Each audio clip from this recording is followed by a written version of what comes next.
Neumorno grade Novi Sad u trećoj dimenziji na virtualnoj mapi sveta. Trenutno učestvuju i na takmičenju za najverodostojniju sliku grada na Google Earthu, a u martu mesecu će biti odlučeno da li će se njihov grad naći u finalu. Ovi momci su zaslužni što Novi Sad u trodimenzionalnoj varijanti postoji na sajtu Google Earth.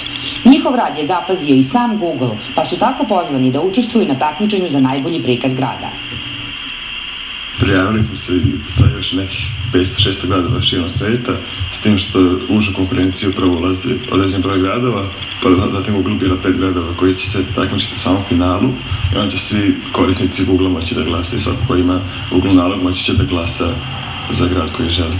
Svako ko ima dobro volje može se priključiti da napravi Google nalog, da skine SketchUp program, skine Google Earth, ima fotoaparat kojim će slikati i to je to.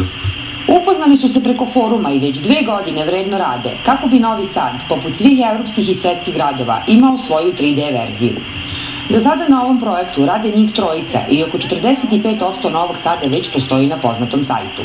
Oduzima vreme za slikanje i za pravljanje modela. Sad kad smo već postigli određen uspeh, nameravamo da završimo to i da Novi Sad bude što više izrađen. Pa da volili bismo da promovišemo grad turistima, da oni mogu da svako ko hoće da posjeti Novi Sad za vreme, nemam pojma, egzita, nekog festivala, uopšte za vreme sezone, da posjeti Novi Sad može ući da pogleda kakav je sam grad i da prođe kroz ulici, da zna šta ga očekuje u stvari. To je jako dobar vid promocije grada.